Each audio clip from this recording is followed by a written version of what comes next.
조금 전 광고 시간에 말씀드린 대로 저희 교회 50여 명의 이제 성도들이 저와 함께 지난 한 11일 동안 스위스, 체코, 독일 등 종교 개혁이 일어났던 그런 그 장소들을 찾아다니면서 지금부터 한 500년 전에 온 세상을 바꿔놓았던 종교 개혁과 관련된 여행을 했습니다.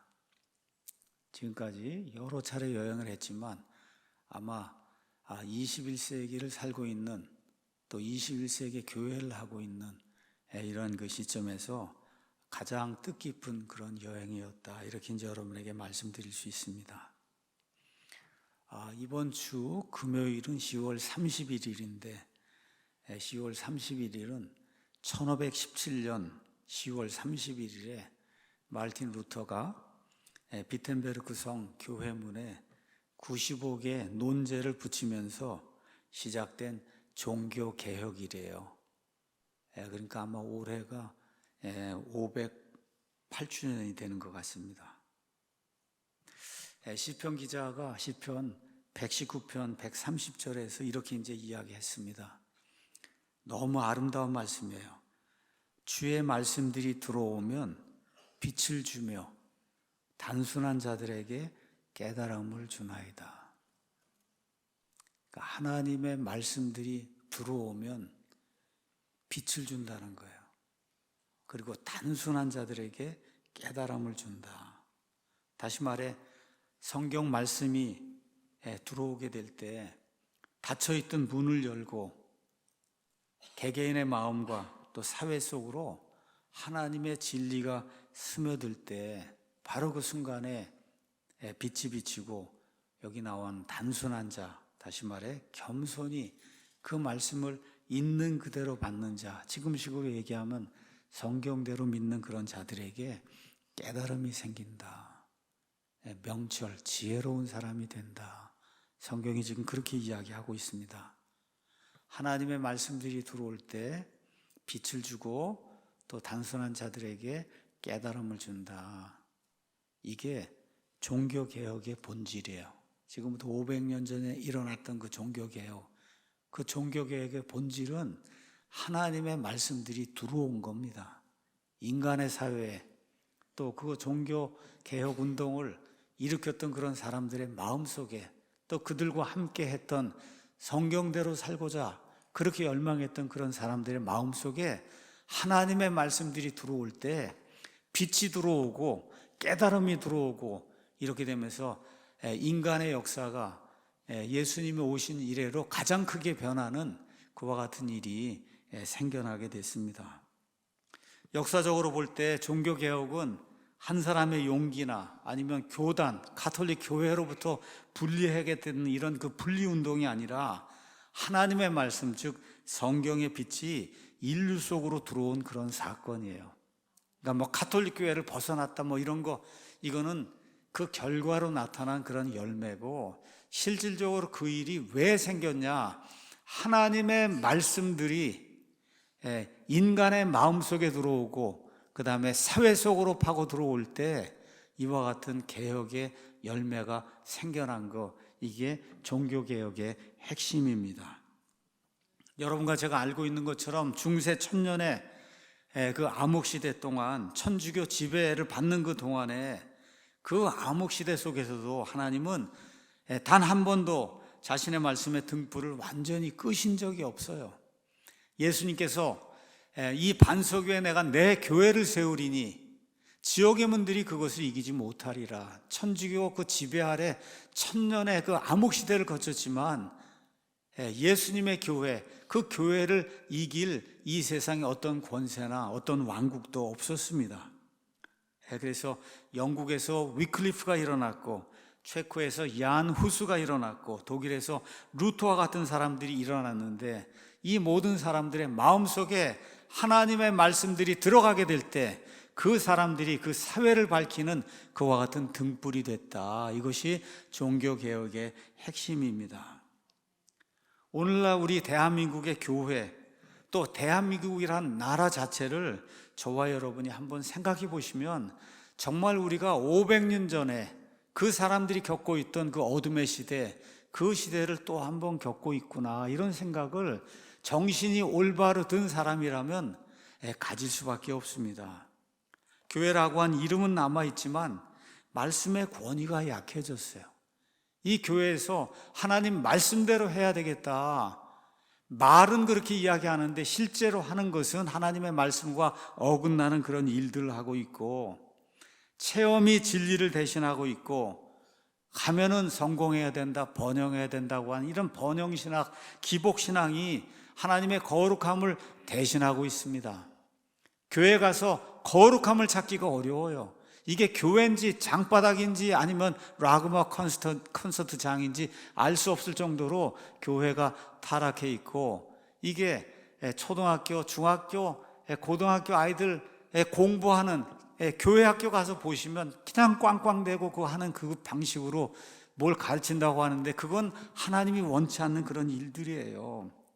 그래서 목사도 인기를 추구하고 진리를 버리고 새로운 형태의 어둠의 시대가 지금 우리 앞에, 우리 교회 앞에 지금 놓여 있을 뿐만 아니라, 교회가 이런 타락을 하게 되니까 이 대한민국이 지금 풍전등화의 상태가 지금 되어 있습니다. 진리의 보루라고 하는 교회가 타락을 해서 진리를 진리라고 이야기하지 못하고 인본주의적인 이런 것들로 대체를 하기 시작하면서 이 국가가 타락하기 시작해서 지금 공산주의, 전체주의라고 하는 이와 같은 극도의 악한 체제 속으로 지금 계속해서 들어가고 있어요.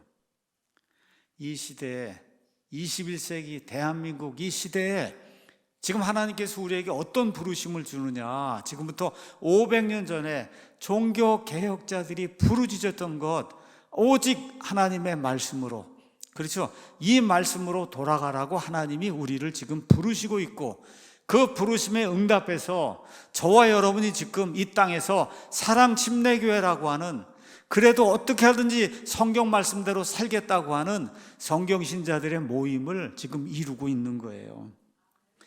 그래서 오늘은 16세기 루터의 종교개혁, 그 다음에 21세기 한국교회의 개혁이라고 한 이런 설교 제목을 가지고 종교개혁의 의미가 뭔가 간단한 교회사와 함께 좀 설명을 드리고, 21세기 땅에서 우리가 이것들을 어떻게 우리에게 적용하며 살 것인가, 여기에 대해서 말씀을 좀 드리려고 합니다.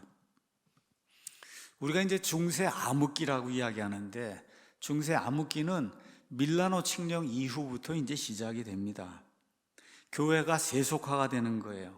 그래서 순교의 피가 권력으로 바뀌는 이런 그 시대가 중세 암흑기 1000년 이상의 정말 엄청난 이런 무지와 그 다음에 흑암이 뒤엎은 이와 같은 시대입니다. 여러분과 제가 알고 있는 것처럼 313년에 콘스탄틴 황제가 밀라노 칙령이라는 걸 발표했어요.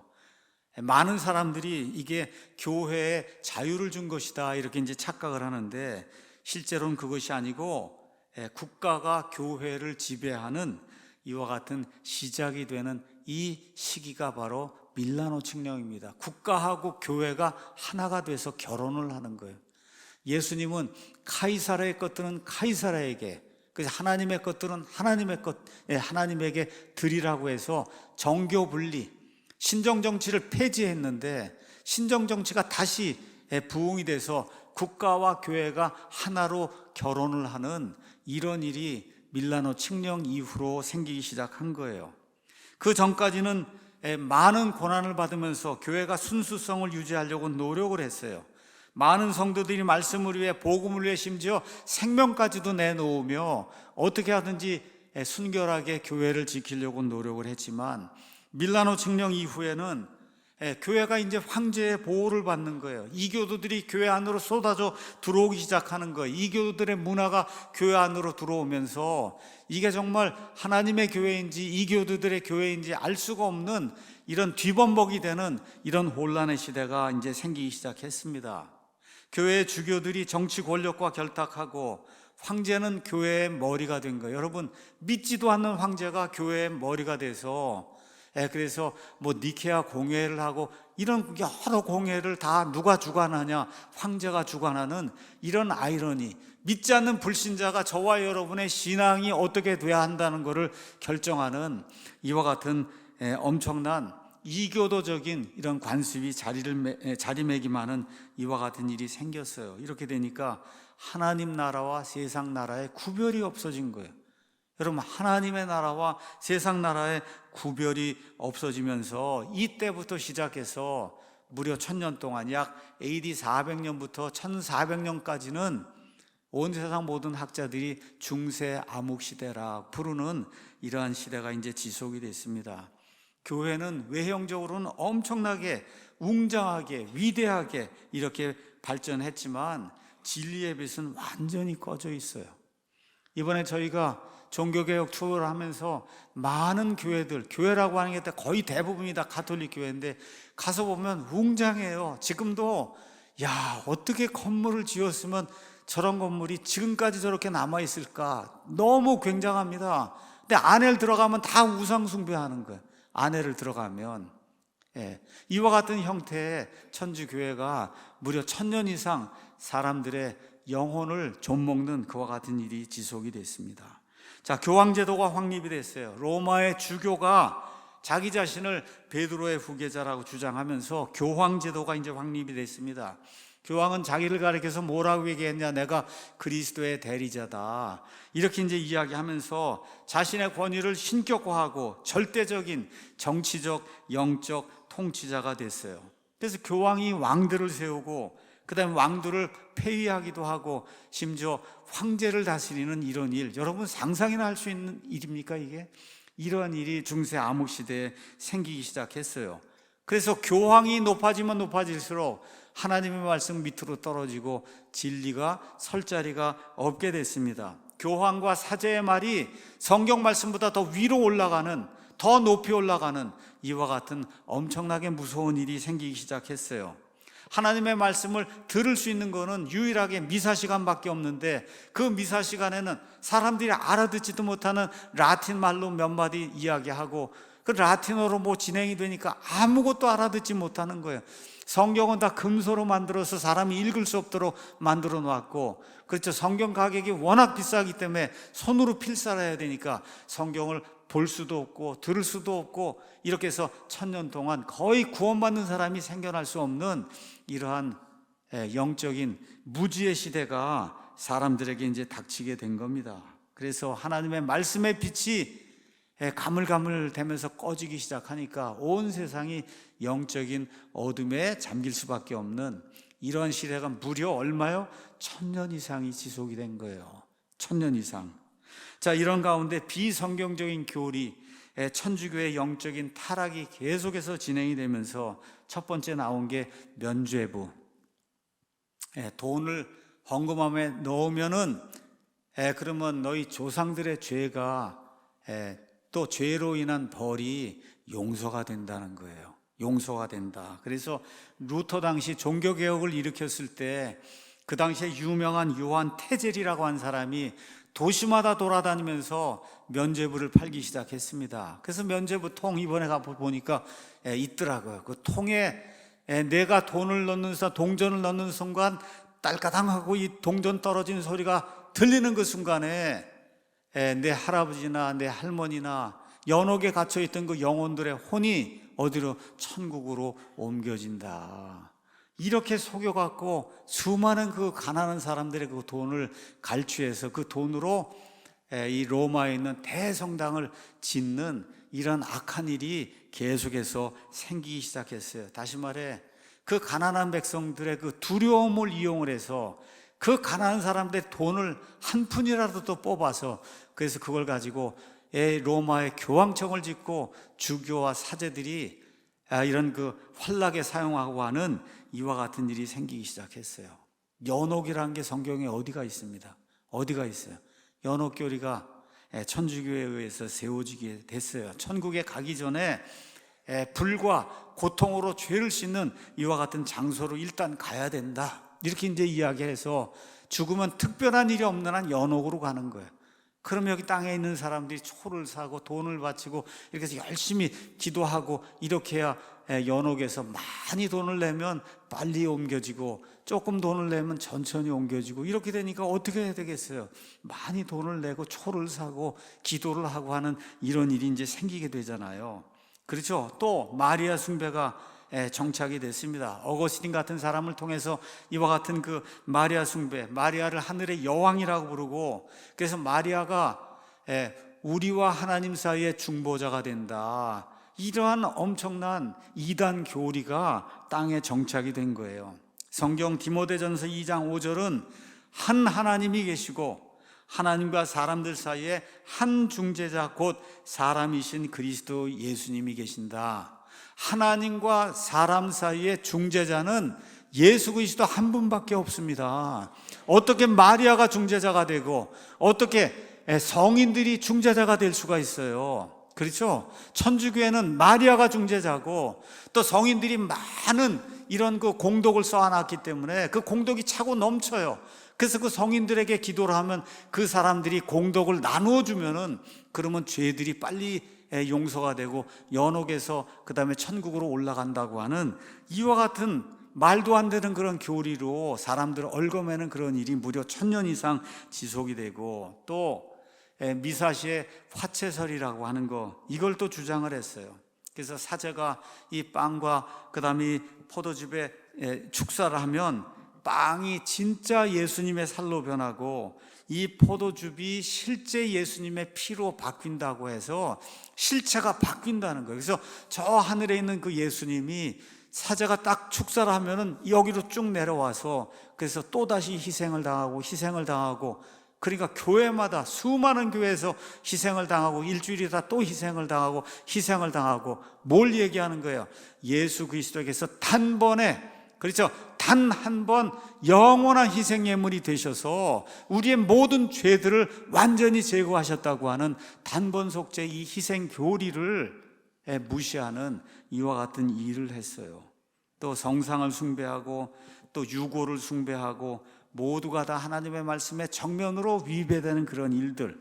십계명 가서 보면 너는 너를 위해 어떤 색인 형상도 만들지 말라, 하나님께서 말씀해 주셨기 때문에 우리 교회 안에 아무것도 없지 않습니까? 여러분, 만들어 놓은 형상 우상이 없잖아요. 한번 천주교 이런 성당들, 이번에 맡은 그런 모든 교회들 한 번만 가서 보시면 야, 정말 여기는 하나님이 있을 수가 없는 데구나, 금방 누구라도 알 수가 있습니다. 이런 모든 것들이 고착화가 된 거예요. 1000년 동안의 이 중세 암흑 시대를 통해서 결국 하나님의 말씀, 복음의 말씀은 사라지고 천주교회는 백성들을 탄압하는데 어떤 이름으로 탄압하냐? 하나님의 이름으로 탄압하는 거예요. 하나님의 이름으로 백성들을 억압하고 착취하는 그런 종교 권력이 된 거예요. 이 일이 무려 1000년 이상 지속이 됐다. 이 가운데 성경대로 믿기를 원하는 사람들이 얼마나 큰 고통을 당했을까, 우리가 한번 생각을 해보면 좋을 것 같습니다. 자, 이런 가운데 성경을 사랑하며 성경대로 살기 원하는 사람들이 나타났어요. 곳곳에서 나타났어요. 그런데 천주교회는 이들을 다 이단이라고 정죄했습니다. 이단. 성경대로 믿고 천주교 교리를 반대하면 다 이단이라고 부르고 그 다음에 이 사람들을 박멸하는 이와 같은 일을 했어요. 가장 먼저 이 일을 한 사람이 어거스틴이라는 사람이에요. 도나티스트들 다 탄압을 하고 종교의 자유를 얻기 원하는 사람, 성경대로 믿기 원하는 사람들을 국가의 권력이 가서 마음대로 죽이고 살해하고 해서 천주교회를 이렇게 세워놓는 그런 일들을 했어요. 자, 이런 가운데 왈덴시안, 그 다음에 알비젠시안, 롤라두바 같은 사람들이 등장을 해서 성경을 보통 사람들의 언어로 번역을 해서 그들이 읽을 수 있도록 만들어 주려고 노력했어요. 근데 그 결과가 어떻게 됐어요? 천주교에 의해서 잡혀서 불에 타서 죽거나 물에 빠져 죽거나 목이 베어 죽거나 하는 이와 같은 이 죽임을 당했습니다. 특히 1209년에서 1229년에 프랑스 남부에 알비젠시안파라고 하는 이 사람들이 대학살을 당했는데 교황 인노센트 3세의 명령 아래 수십만 명이 집단으로 학살당하는 그와 같은 일이 있었다고 역사가 기록을 하고 있습니다. 여기가 알프스산 골짜기거든요.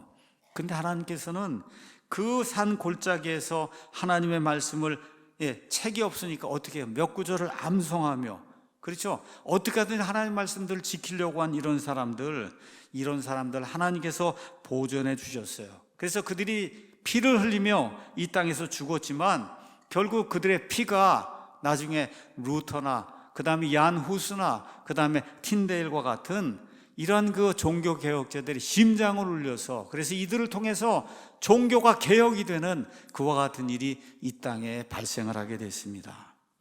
자, 하나님께서 오랜 시간 참으시고 그리고 준비하셨어요. 누구를 준비하셨냐? 말씀의 등불들을 지킨 사람들을 준비해 놓으셨습니다. 1320에서 1384년까지 살았던 영국의 존 위클리프라고 한 사람이 있습니다. 존 위클리프가 뭐라고 이야기했냐? 성경을 우리 영국의 보통 사람들이 읽을 수 있는 그런 말로 번역해야 되지 않겠느냐? 라틴어로 적어 놓으면 어떻게 영국 사람들이 이 성경을 읽고 구원을 받을 수가 있겠느냐 해서 성경을 번역하는 그런 일을 했어요. 그래서 영어 성경을 최초로 신약과 구약을 번역한 이와 같은 위클리프가 이제 등장을 했어요. 천주교회가 이 사람을 너무나 미워해서 이 사람이 죽은 이후에 몇십 년 지난 다음에 그의 시신을 무덤에서 파내서 다시 한번 화형해서 이 사람을 두 번 죽이는 이런 일을 했는데, 그럼에도 불구하고 위클리프의 사상, 보통 사람들의 손에 하나님의 말씀을 들려주어야만 사람들이 구원받을 수 있던 사상이 이 위클리프의 죽음을 통해서, 천주교의 만행을 통해서 유럽의 여러 지역으로 퍼지기 시작했어요. 자, 그때 누가 등장했냐? 체코의 얀 후스라고 한 사람이 등장했습니다. 1369년에서 1315년까지 살았는데, 이 사람이 위클리프의 이와 같은 그 사상과 가르침에 감명을 받고 뭐라고 주장을 했냐? 교회의 머리는 교황이 아니라 예수 그리스도시다. 맞습니까, 여러분? 교회의 머리는 목사가 아니고, 교회의 머리는 교황이 아니고 예수 그리스도만이 교회의 머리가 되신다. 이것이 신약 교회가 마땅히 갖춰야 될 이와 같은 그 사상인데, 이거 이야기했다고 해서 결국 콘스탄트 공의회가 열리면서 그래서 이 체코의 얀 후스를 화형을 시킵니다. 그래서 교황이 아니라 예수 그리스도를 섬겨야 된다, 성경 말씀대로 믿어야 된다고 한 이 사람을 화형을 시켜요. 화형을 시킬 때 이 후스라고 하는 그 이름의 뜻이 거위예요. 거위. 그래서 이 사람이 이런 말을 했다고 해요. 지금은 너희가 거위를 굽지만, 불에 태워 죽이니까 거위를 굽지만 100년쯤 뒤에 백조가 나타날 것이다. 이런 그 말을 남겼다고 했는데, 실제로 1415년에 얀 후스가 죽은 이후에 얀 후스의 그 사상과 가르침에 감명을 받은 한 사람이 등장해서 종교개혁을 이루어요. 그게 누구예요? 1517년에 등장한 마르틴 루터입니다. 그래서 루터가 늘 이야기했던 것이 나는 후스의 제자다, 후스를 따르는 사람이다, 이렇게 이야기한 거예요. 자, 이와 같은 와중에 하나님께서 또 큰일을 하십니다. 1450년경에 독일의 구텐베르크를 사용해서, 그래서 금속 활자로 인쇄할 수 있는 인쇄술이 발명이 됩니다.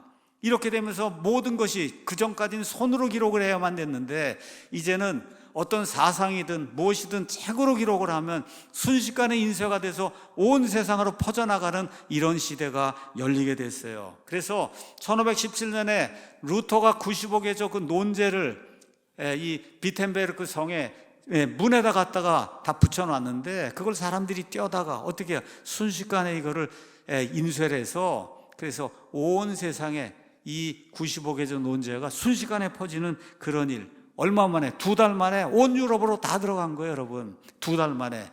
이런 놀라운 일이 인쇄술이 있어서 가능하게 된 겁니다. 자, 그런데 하나님은 궁극적으로 뭘 주시기 원하냐? 사람들의 손에 보존된 하나님의 말씀을 주기 원하시는 거예요. 이 일을 위해서 인쇄기가 이제 필요했던 겁니다. 그래서 1516년에 네덜란드에 에라스무스가 이제 등장을 합니다. 그래서 에라스무스가 그 전까지 라틴어 성경이 최고의 성경이라고 주장하던 천주교 모든 것을 다 박살내기 위해서 원어로 기록이 되어 있는, 그리스어로 기록이 되어 있는 공인 본문을 처음 출간했어요. 어떻게? 인쇄를 통해서 출간하고, 또 동시에 이거를 라틴어, 그 다음에 그리스어 대역 성경으로 만들어서 출간하니까, 그 전까지 가톨릭 교회에서 보던 그 라틴어 불가타 제롬의 그 라틴어 성경이 얼마나 오류가 많은가가 온 천하에 드러나는 그런 일이 생기면서, 그래서 에라스무스의 그리스어 공인 본문을 통해서 루터의 독일어 성경이 나오고, 틴데일의 영어 성경이 나오고, 칼빈의 올리베탕 성경이 나오고, 레이나 발레라의 스페인어 성경이 나오고, 디오다트의 이탈리아 성경이 나오고 해서 온 유럽의 거의 대다수 국가들의 기본 성경, 표준 성경이 다 천주교 소수사본을 배제한 에라스무스의 공인 본문으로 성경이 나오는 이런 놀라운 일이 삽시간에 생기게 된 겁니다. 그러고 나서 1611년에 킹제임스 성경이 나와서 온 세상이 영어라고 하는 그런 공통어를 사용하게 될 때 온 세상에 복음을 실어다 나르는 이와 같은 일이 영어 킹제임스 성경을 통해서 이루어지도록 하나님께서 이 모든 일을 뒤에서 섭리로 준비하셨어요. 그래서 영어 같으면은 드디어 윌리엄 틴데일이 1494년에서 1536년까지 살았는데, 영어로는 처음으로 그리스어 신약 성경, 에라스무스의 그 신약 성경에서 영어 신약 성경을 1526년에 번역을 합니다. 그래서 틴데일이 뭐라고 얘기했어요? 쟁기지라는 소년이 교황이나 사제보다 더 성경을 많이 알 수 있도록 내가 그렇게 만들겠다. 여러분, 그렇게 돼야 되는 거 아닙니까? 목사나 교황이나, 그렇죠, 주교나 신부나 이 사람들보다 보통 사람들이 성경을 더 많이 알게 되면 천주교 그와 같은 이 종교는 무너져 내릴 수밖에 없는 거예요. 그래서 결국 성경을 번역했던 그 죄로 인해서 이 틴데일이 화형을 당하는 이러한 불행한 일이 생겼어요. 화형을 당하는 그 시점에 틴데일이 외칩니다. 주여, 영국 왕의 눈을 열어주시기 바랍니다.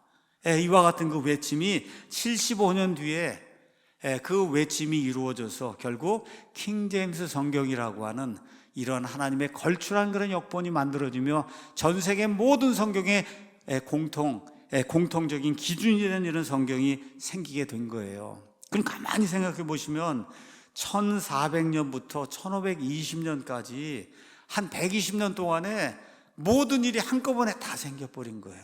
모든 일이 한꺼번에. 그렇죠?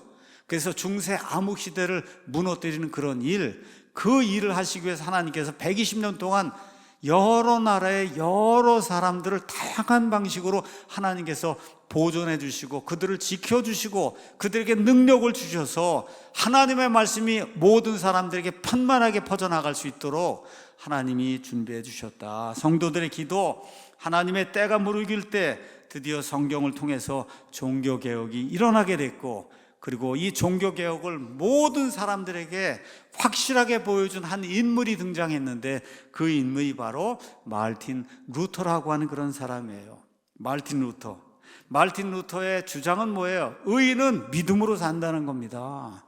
루터가 본어게인하고 그 이후에 죽을 때까지 그가 목회하던 그 교회에서 가르친 설교한 내용은 뭐에 다른 거 없어요. 의인은 오직 믿음으로 산다. 의인은 오직 믿음으로 산다. 우리가 오늘 로마서 1장 16절 17절을 읽었습니다.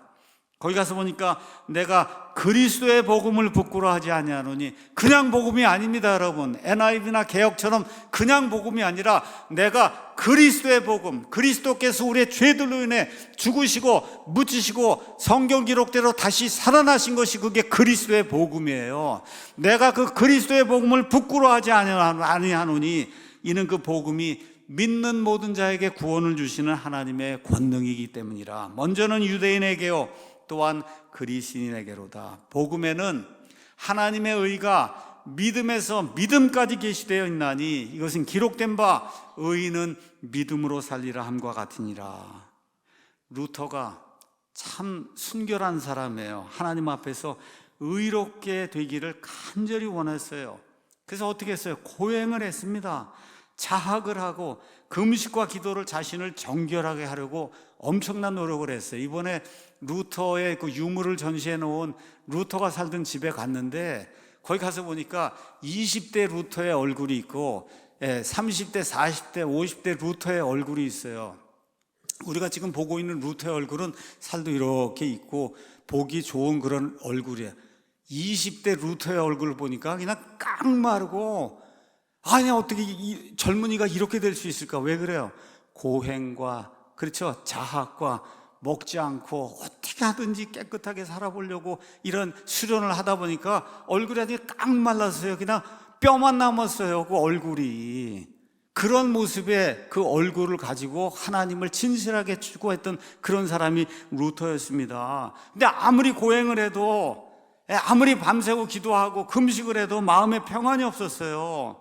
어거스틴파 수도사로서 정말 진지하고 경건하게 하나님을 추구했지만 구원의 확신, 내가 하나님 앞에 의로운 사람이라는 확신을 얻을 수가 없었습니다.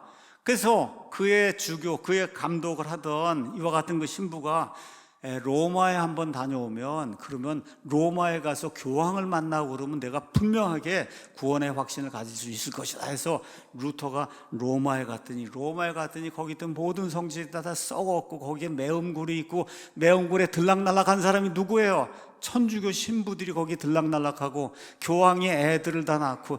여러분, 이런 지저분한 일을 보고 어떻게 사람이 의롭다고 될 수 있을까? 이런 퀘스천 마크를 가지게 됐어요. 거기 또 올라갔더니 또 뭐가 있냐? 이거 가서 보시면은 거기에 스칼라 상타라고 하는 성스러운 계단이 있는데, 여기를 무릎으로 기어 올라가면은 그러면 내 죄가 용서가 되고 내가 의롭게 된다 해서 루터가 저기를 기어 올라갔습니다. 저도 갔는데 기어 올라가지는 않았어요. 올라가는 사람만 보러 제가 갔습니다. 자, 이거는 지금 이게 실감이 안 나니까 영상을 하나 잠깐 보도록 하겠습니다. 자, 스탑. 가서 보시면 이 계단이 예수님이 예루살렘에서 빌라도에게 고난받을 때 거기 갔던 그 계단인데, 천사가 지금 이거를 로마로 옮겨놨다는 거예요. 지금 그래서 지금 예루살렘에 있던 게 지금 로마로 옮겨왔다. 아시죠? Jerusalem, they're now in Rome. You too can walk up these stairs, but be advised you have to walk these on your knees. Yes, you have to 그래서 walk 여기를 스탑해서 여기를 이렇게 무릎으로 기어 올라가는 그 일을 하면은 하시죠. up every stair on your knees. There's around 20, 25 of them. 거기에 몇 개가 있냐면 20개에서 25개가 있고, 또 저 중간에는 예수님이 올라가다가 뭐 눈물을 흘렸다나 해갖고 여기 노랗게 된 데가 하나가 있는데, 그걸 또 무릎으로 기어 올라가면 더 많은 죄가 용서가 된다는 거예요.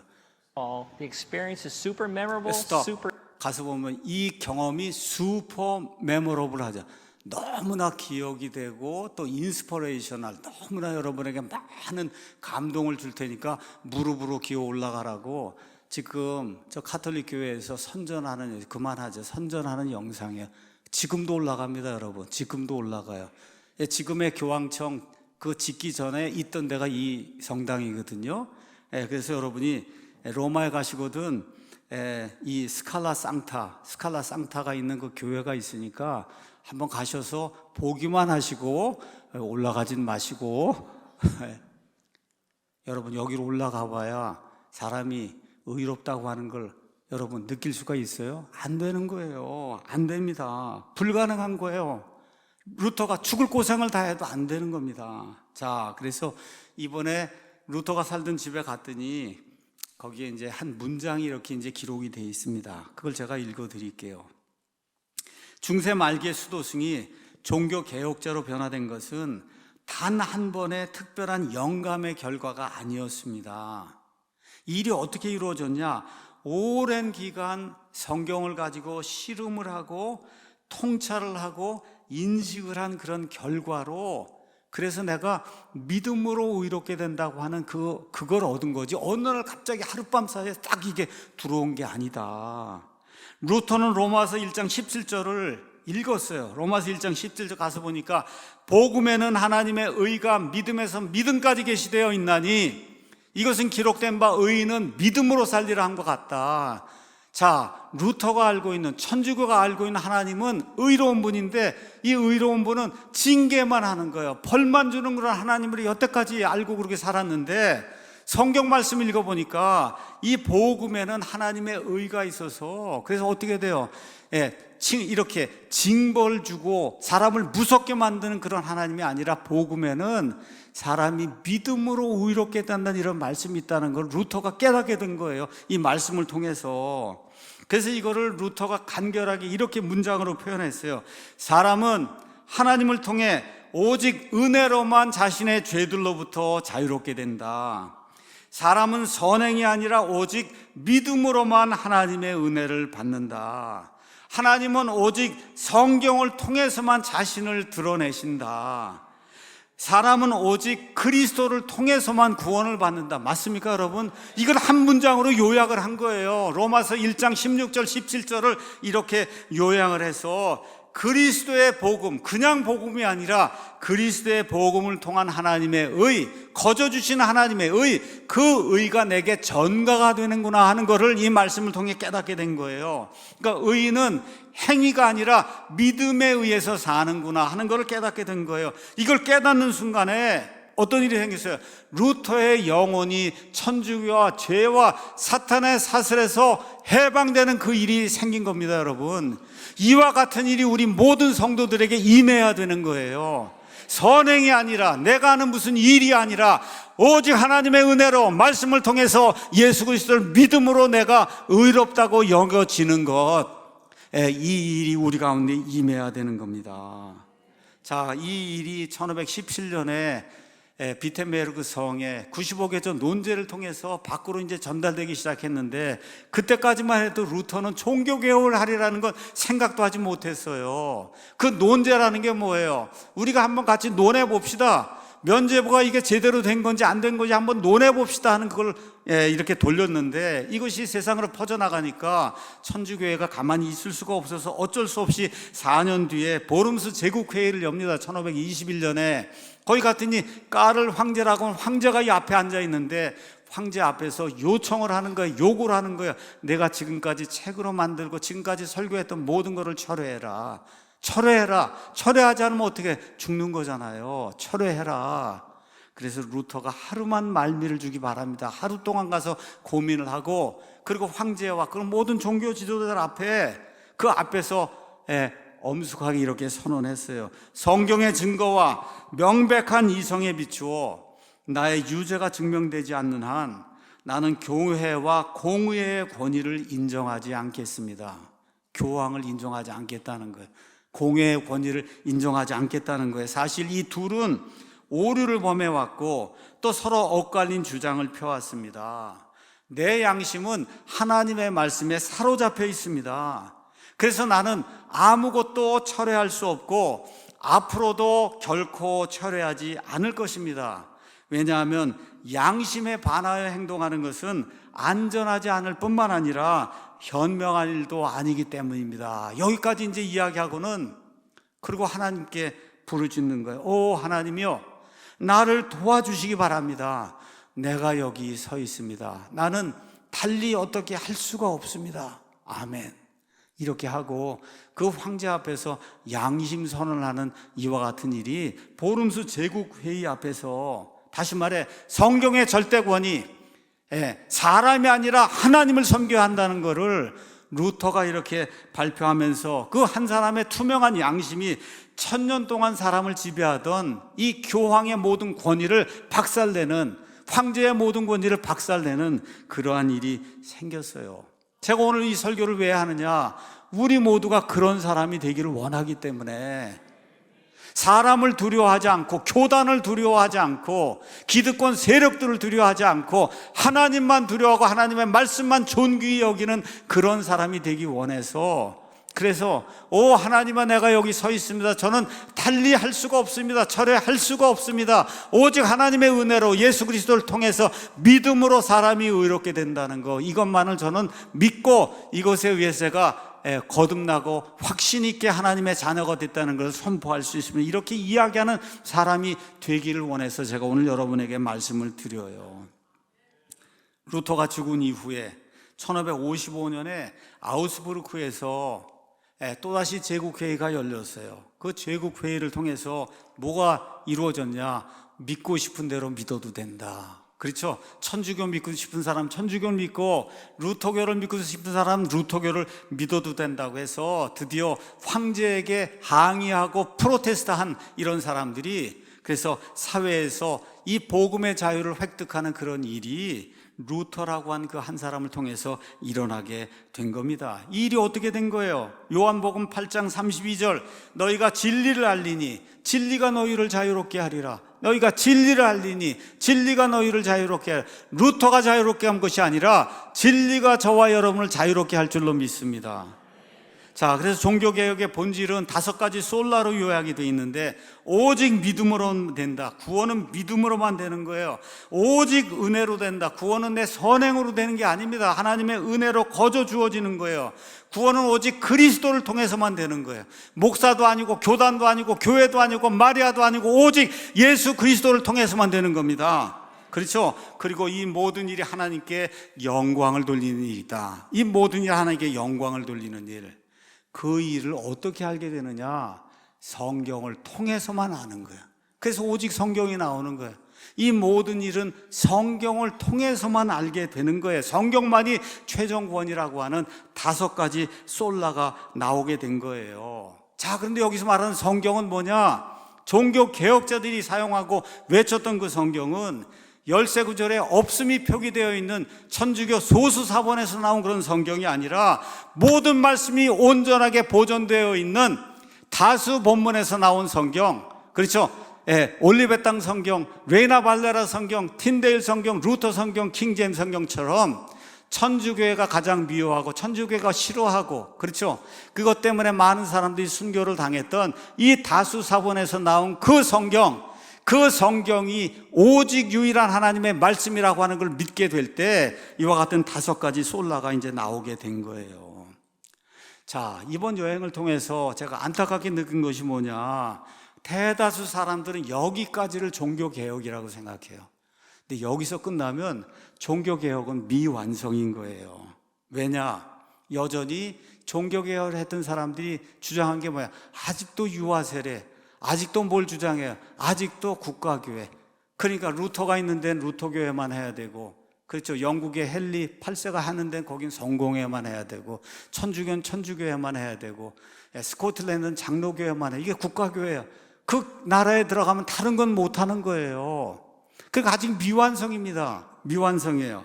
하나님의 말씀이 제대로 들어가면 이것을 뛰어넘어야 되는 거예요. 이것을 뛰어넘어야 돼요. 이런 사람들을 하나님께서 준비해서 이런 사람들이 등장을 했어요. 스위스의 쯔빙글리, 같은 시대에 쯔빙글리 시대에 쯔빙글리가 가르치던 젊은 청년들 모임이 있었어요.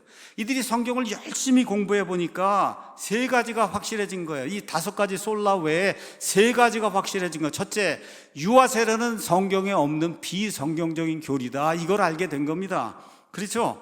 2번째, 어떻게 되냐? 믿음을 고백할 수 있는 사람만이 침례를 받아야 된다. 아기가 어떻게 믿음을 고백할 수 없는데 어떻게 침례를 받냐, 이 얘기예요. 성경 말씀에 복음을 이해하고 믿습니다 내가 하고 고백할 수 있는 사람만이 물침례를 받아야 된다. 3번째, 국가와 교회는 반드시 분리가 돼야 된다. 그렇죠? 무엇을 믿든, 어떤 교를 믿든, 무엇을 믿든 자기 영혼이 원하는 대로 믿어야지 왜 국가가 교회를 정해주냐, 이 얘기예요. 이걸 뛰어넘어야 그래야 진정한 종교개혁이 이루어지는데, 루터나 칼빈이나 쯔빙글리나 이런 사람 거기까지뿐이 못 갔어요. 근데 이런 사람들이 드디어 등장을 했습니다. 자, 이렇게 해서 어떤 일이 생겼냐? 재침례를 주는 사람들이 생겨서, 유아세례는 무효니까 다시 물침례를 받아야 되겠다고 물침례를 시행하는 이런 사람들이 생기기 시작했어요. 이 사람들의 사상이 자꾸 퍼져나가니까 1526년 3월 7일에 쭈리 공의회, 시의회는 쯔빙글리와 함께 뭐라고 얘기했냐?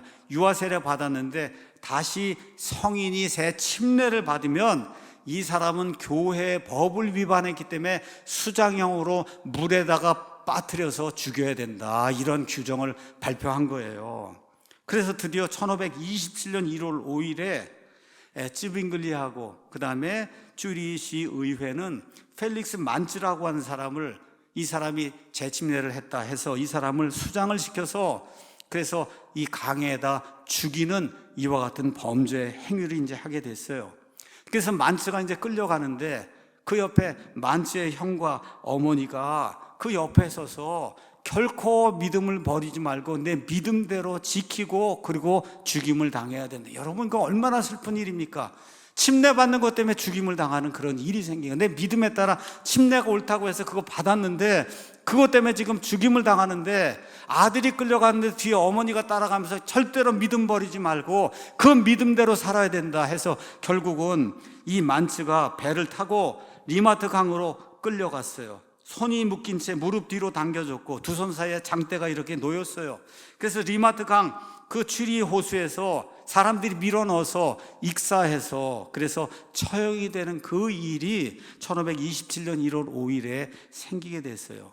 그가 마지막으로 뭐라고 얘기했냐? 오 하나님이여, 내 영혼을 하나님 손에 맡깁니다 하고 이 만츠가 죽임을 당해서 이번 종교개혁 여행을 통해서 바로 그 자리에 가서 만츠가 죽임을 당한 바로 그 강의 그 자리에 가서 500년 전에 그 일을 다시 한번 생각해 볼 때 정말 침례 하나 때문에 목숨을 내건 이런 사람들의 그런 그 역사, 이런 걸 우리가 볼 수 있었어요. 이것이 재침례파의 시작이 된 거예요. 그래서 여기 있는 것처럼 믿는 사람만 이 침례를 받아야 되고, 유아 세례는 무효고 국가와 교회는 분리가 돼야 된다. 이 사상이 유럽에 이제 확산이 되다가 한 90년 지나서 영국으로 돌아가서 분리주의자들 가운데 침례교회가 형성이 되고, 또 일단의 무리가 미국으로 넘어가서 그래서 계속해서 영혼의 자유, 국가와 교회의 분리, 이런 걸 줄기차게 요구하는 가운데 드디어 미국의 수정헌법 제1조에 뭐가 명시가 됐어요. 미국의 의회는 국교를 정하거나 자유로운 종교 활동을 금지하는 법률을 제정할 수 없다.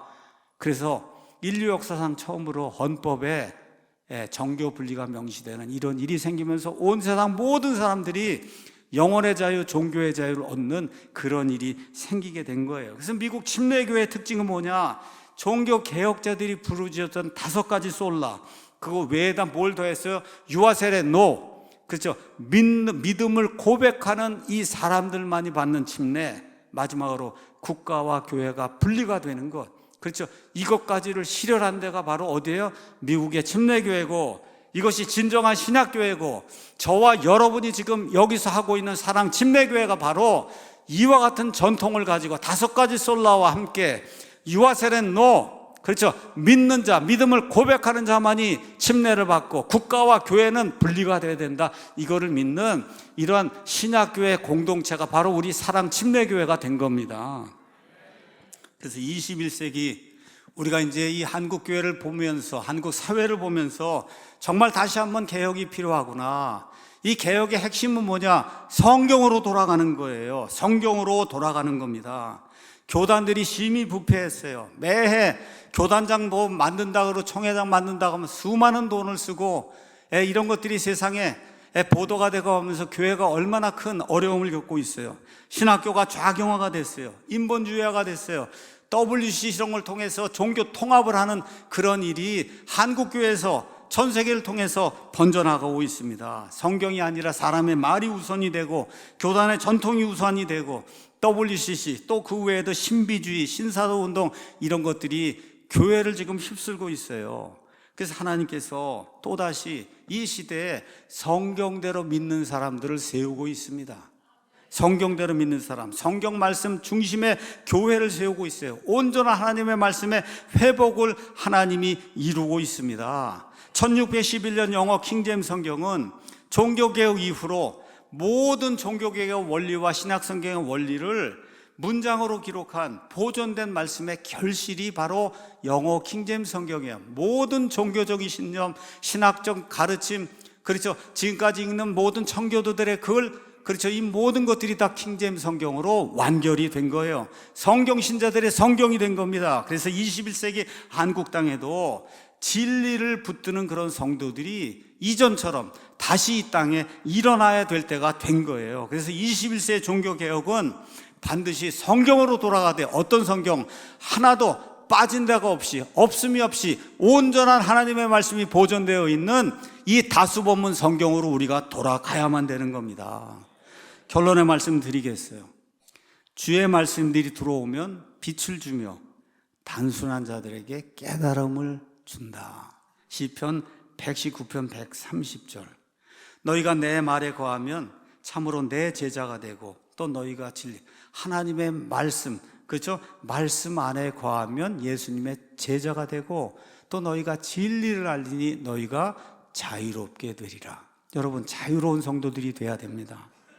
복음에는 하나님의 의가 믿음에서 믿음까지 계시되어 있나니 이것은 기록된 바 의인은 믿음으로 살리라 함과 같으니라. 그래서 그 진리를 우리가 믿음으로 수용하게 될 때 예수 그리스도의 의가 우리에게 전가가 돼서 우리가 구원받는 그런 일이 생기는 거예요. 이것이 바로 하나님의 말씀이 하는 그런 일들입니다. 그래서 오늘 이 시간 하나님의 말씀이 우리를 부르고 있어요.